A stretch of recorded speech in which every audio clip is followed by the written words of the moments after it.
ขุดหนังงัวขุดหนังงัวมาขุดซอยได้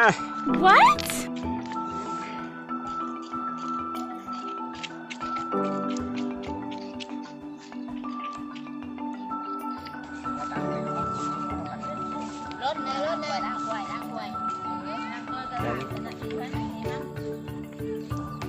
ตอนนี้กำลังขูดหนังเนาะไม่ช่วยเวียกทั้งหอนทั้งเอาขูดหนังงัว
เป็นว่าจะลงโทษ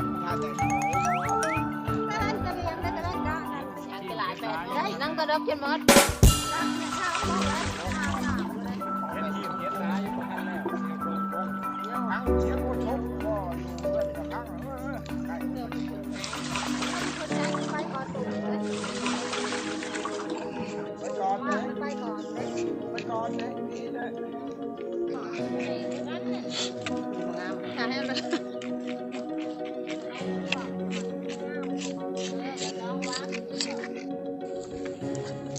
ไปไม่เล่นๆนี่ลน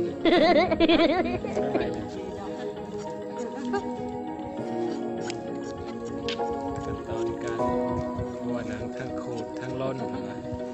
ขั้นตอนตอนนี้เป็นเผาขูดคนหน่อย